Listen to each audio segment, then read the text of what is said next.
हर civilisation की values होती हैं और ये वैल्यूज़ जन्म देती हैं कुछ बिहेवियर्स को।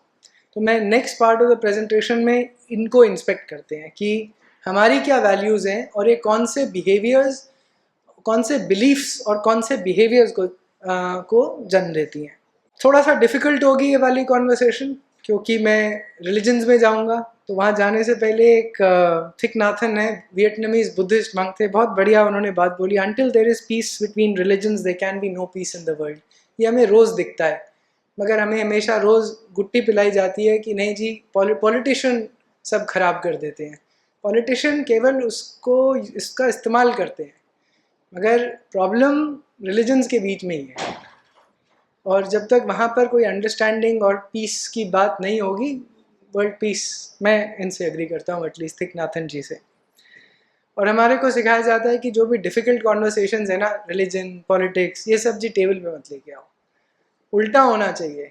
सबसे डिफ़िकल्ट कॉन्वर्सेशन जो लाइफ की हैं, जो हमारे को रोज़ अफेक्ट करती हैं, वो हमें और खुल के बात करनी चाहिए, सिविल तरह से बात करनी चाहिए।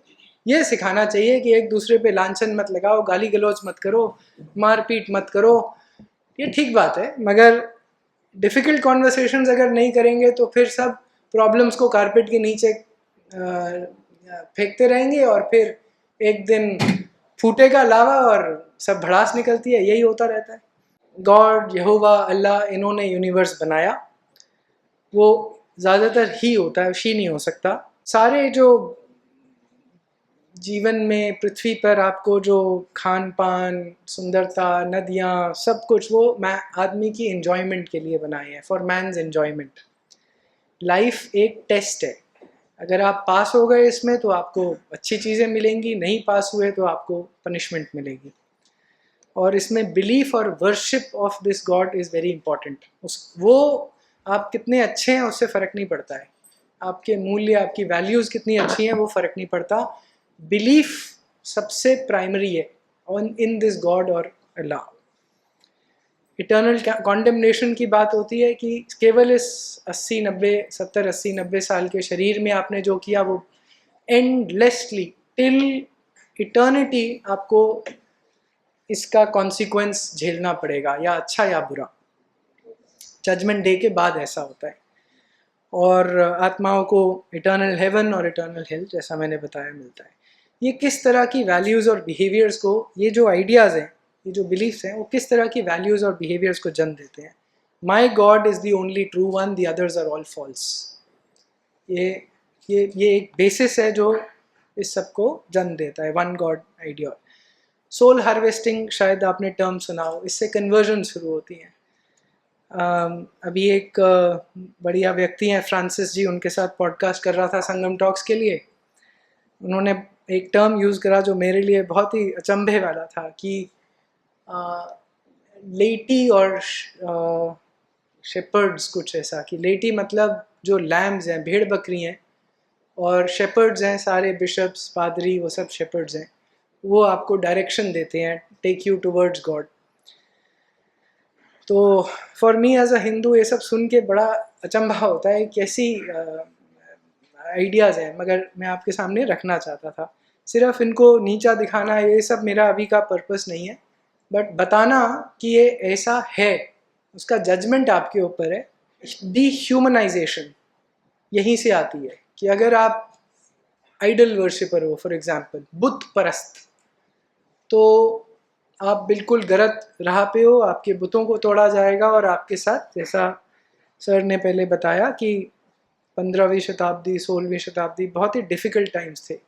या तो अपनी आस्था को रखिए या अपनी अस्तित्व को ही छोड़ दीजिए। सो ये डिह्यूमनाइजेशन और किल द अनबिलीवर, ये सब आइडियाज़, ये वैल्यूज़ और ये बिहेवियर्स इस आइडियोलॉजी से उत्पन्न होते हैं। Fear of God, fear of being punished, यहाँ ये एक सेंट्रल आइडिया है। Live in accordance with scripture. अगर आप स्क्रिप्चर से भटकेंगे तो सब भटक गए, उसमें क्वेश्चनिंग की कोई गुंजाइश नहीं है। Belief over seeking and centrality of God, everything is God centric. Fall of Rome, the crusades, colonisation of Africa, पूरी दुनिया की कॉलोनाइजेशन, बट पर्टिकुलरली अफ्रीका की, आपने अफ्रीका में देखा हो, सीधी लाइंस के नेशन स्टेट्स हैं, सीधी लाइन। वो कैसे था, एक टेबल पे बैठे थे, अच्छा जी तुम्हारे को कौन सा पार्ट चाहिए, लाइन बना दी, यहाँ से तुम्हारा जर्मनी का, यहाँ से इंग्लैंड का, ये पोर्चुगीज़ का, ऐसे करके बांटा था।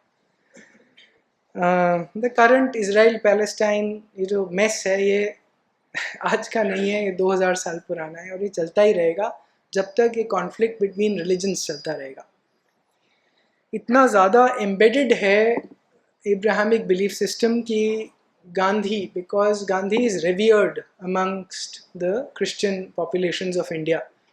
गांधी वॉज पॉस्थमसली, मतलब मरणोपरांत उनको क्रिश्चियन डिक्लेयर किया गया था, बैप्टाइज किया गया था 1996 में।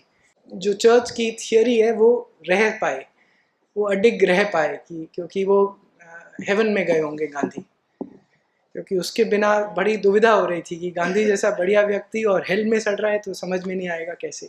तो पॉस्थमसली, जैसे हम पॉस्थमसली वीर चक्र देते हैं, ये देते हैं, हाँ गांधी को बैप्टाइज ही कर दिया था पॉस्थमसली। इस सबसे मैं एक ये निचोड़ ज़रूर आपको छोड़ना चाहता हूँ, all religions are not equal. एक और जो हमारे को कहानी रोज़ पढ़ाई जाती है, सब धर्म एक है, सब धर्मों के साथ सद्भाव रहे, ये ज़रूर बिल्कुल ठीक बात है, मगर उन सबको बोलना कि वो एक ही हैं और सब एक आउटकम देते हैं, बिल्कुल गलत बात है।